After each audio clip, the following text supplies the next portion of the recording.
Hello, welcome back to Ultimate General Civil War. This is Fiasco. We're taking a look at the camp screen after the Battle of First Bull Run, or First Manassas. So, casualties were relatively light in some units and heavier in others. The rifle unit performed exceptionally well, and the first thing that we need to be doing is taking a look at what do we need in the coming battles, and we need 10 units for the first couple of battles, and then we need to rapidly flex up to 20. So this is one series of battles where I'm going to break the rule of not preparing more than you need, predominantly because I know I need to get to 20 eventually, and I'm probably going to get to 10 here, I would imagine, and then after the next smaller battle will jump up to however high we can get. But the first thing we're going to do for sure is we're going to put those points into army organization. And so now we can have 2 corps, 3 divisions per corps, and up to 4 large 2,000 man brigades in those divisions. And we're going to put a 5th point so that we can get 5 brigades per division. That'll get us up to 15 units in 1 corps, and we're going to do it one more time up to Army Orga 6, and that'll get us up to where we need to be. Let's also take a look at the barracks. Like I mentioned before in the last video, we have a whole bucket of new officers plus the ones from the last battle, and Tom Jackson is excellent as well. Back to the armories. How many howitzers can we get our hands on?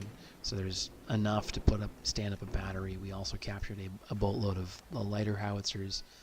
Let's actually take the opportunity now to take a look at what resources we have to stand up new units. So we have enough to stand up 2-ish units of Springfield infantry without problem. We can refill the Mississippi unit, no problem. But we're going to need to buy weapons, it would appear. Oh. It would help if I applied those resources. Or perks, I apologize. And what can I buy with reputation? So there's some officers I can buy, which they're great, I want to buy them, but I think we just had the discussion about how we're going to need weapons. And so I'm going to be buying weapons. The Lorenz, I spent part of, I think, the second video talking about what a big fan I was of them, and so we're going to go ahead and buy Lorenz's, and then we're going to wait for the next battle to go before I buy these MJ&G Type 2s, which is sort of an upgraded version of the Mississippi. So the first unit will go up to 2,000 men. So this is a rifled unit, but they still, despite the influx of nearly 700 rookies, still gain in efficiency compared to where they were a second ago, and they're also likely to be our highest efficiency unit. So you know what? They get some Lorenz's. Perfect. So so far we haven't spent a dime, I don't think, on weapons, or if we have, it's just a tiny handful of Mississippi's, and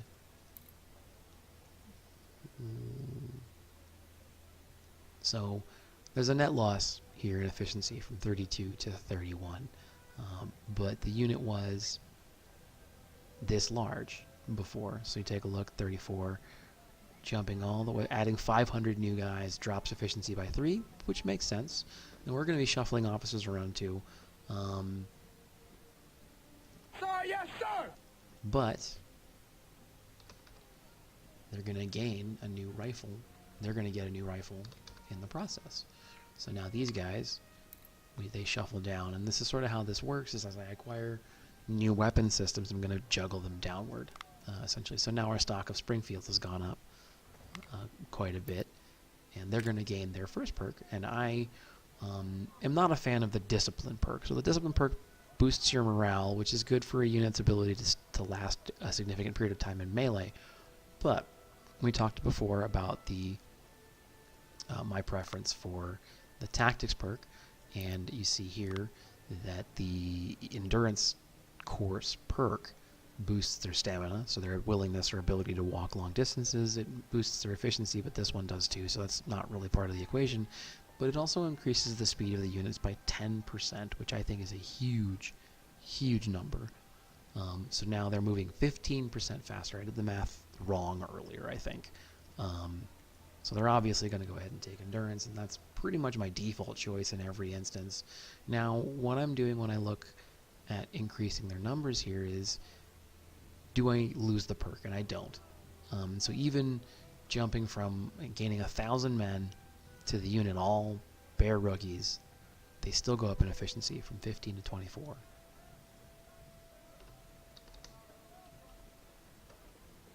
So that's excellent. Still not costing us any money. And let's take a look at, so General Ames is fine.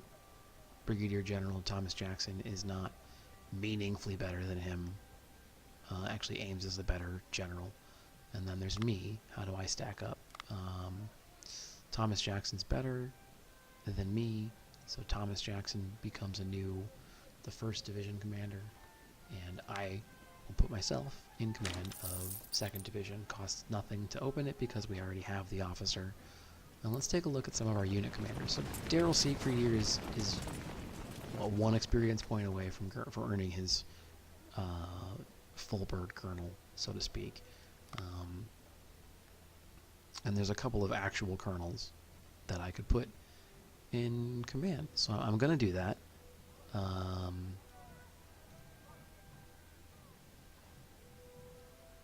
And then we'll put Daryl in command of this unit. And so he'll be a full bird colonel here before too long. We'll go ahead and put Marion Cutter in there. So now our 2 best officers are leading our 2 best units. And then we're going to kind of keep on going down the chain with that. So Sam Cable, who was a captain at the beginning of First Bull Run, is now well on his way to lieutenant colonel through major. So we're going to go ahead and leave him there. These artillery units are going to become officer-generating machines before too long here, which is awesome. Let's go ahead and spin up another infantry unit. We're not putting a general in charge of an infantry unit yet. But we are going to put Leroy Crocker here. He's just right on the edge of lieutenant colonel. Yes. Yes, sir. No. Sir, yes, sir!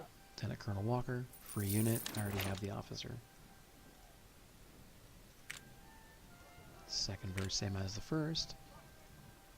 Put Lieutenant Colonel Kemper in there. Free unit, I already have the weapons and the officer. Not costing us a dime so far. Very excited about that development. Notice that we captured a whole bunch of cavalry weapons. So I'm pretty much never going to use a Coogan Brother. It's not going to happen. I have 0 desire to use the palmettos, so we're selling those as well. But this is very exciting. That's a very healthy sized carbine cav unit, and there's some in the store that I can purchase to sort of beef that up, and I'm going to. And in the next battle, cavalry is particularly important. So let's go ahead and build ourselves a cavalry unit. Now I'm tempted, because I have them, to use these 40 Smith carbine, but there are only ever going to be 40 of them. Now you'll get more eventually, but we're not there yet. And this pattern 1861 Enfield is my favorite musket in the game. Look at that effective range, 300 with an accuracy of 50. That's meaningfully the same. That's about the same. Yeah, so effective range 300, accuracy of 40. This is an infantry rifle, and that carbine was the same range and actually more accurate.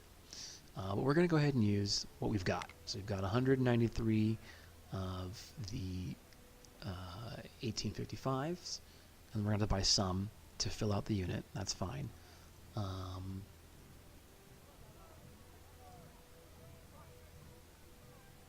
But we want to get to a critical mass. We have the money, we have the store of the weapons, and the Sharps carbine. This is a Sharps carbine. The stats are not great. It's a pretty low damage weapon. It's got a relatively short range, even shorter than an 1842. It's okay as far as accuracy is concerned. It's more accurate than the 42, so that's okay. But look at that fire rate, 86. That thing is going to be putting out rounds like crazy. Let's just, for comparison, let's take a look over here. Fire rate 40. So this thing is firing a little over twice as fast, and that's what Carbine Cav trades on, is the fact that they can put out more shots per man in the same amount of time than another unit, and hopefully, if they get the first shot off and they do everything right, they can shock the opponent into dropping its morale but below 50, and then whatever. I eventually want to run 2, maybe even 3 units of these Carbine Cav with that intention in mind, and creating kind of a roving band, a wolf pack, if you will, of small cav units. I don't like to get them a lot bigger than 400, 450, 500, somewhere in there. You can get them, as big as 750, but I think that, the forums and everything talk about there being a big efficiency penalty if you do that. And the same thing kind of happens with artillery. Speaking of which, we captured a whole bunch of 12-pound howitzers, and we had Major Leroy Crocker right on the edge of Lieutenant Colonel. So let's go ahead and put him there. So he'll, in the course of the next battle, he'll get himself a couple of kills and bump himself up probably to Lieutenant Colonel, and then pick up a new unit. Doesn't cost us a dime. 225 guys. We've got plenty. Boom. Artillery unit. So we're at 8 already. We need to add a new division, and oh look, we have a general already. So we're going to go ahead and take a look at what do we have now. So we're at the point now where we're going to have to buy anything. Anything that we're standing up, we're going to have to buy.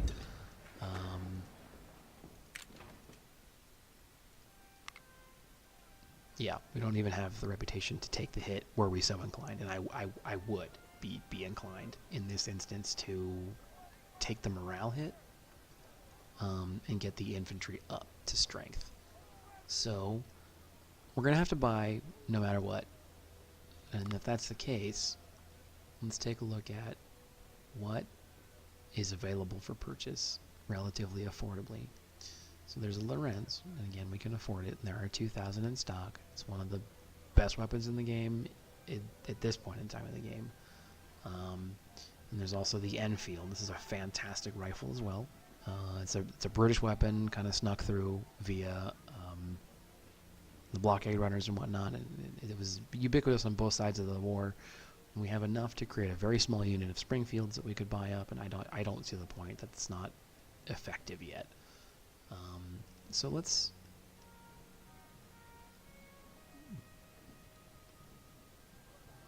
trade up.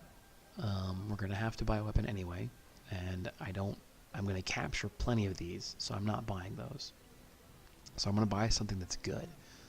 And the jump between the Lorenz and, so let's, fitting on a full, let's pretend it's 2,000. Alright, so base cost for a farmer, which is a crappy, musket from way the hell back in the day, is 16,000.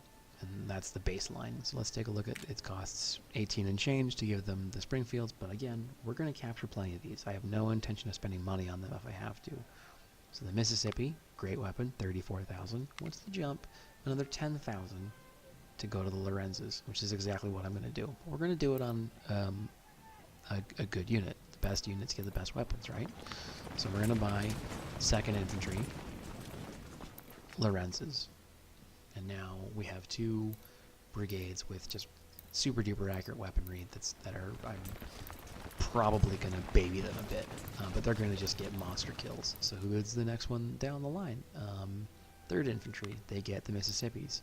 And this is how you do this. You just keep on passing these weapons down. So now we've got 2,000 rifles, or muskets, free to fill out a 9th Infantry unit.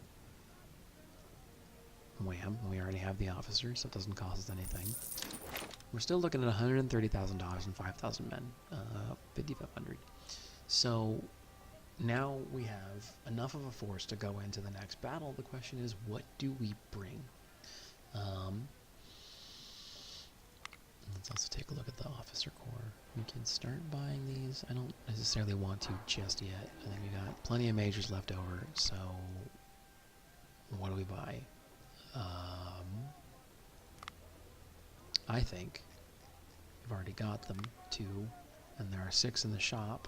And again, we have the money, and the earlier you can start grooming a unit of howitzers, these howitzers, the better.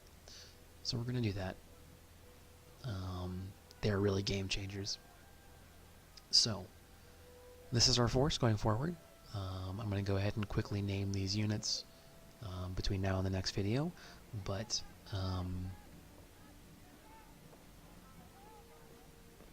we're going to call this a short video, and we'll see you next time, moving into probably the supply convoy ambush. That's a really fun mobile battle of maneuver, and the cavalry here are going to have a great opportunity to really kind of show themselves off.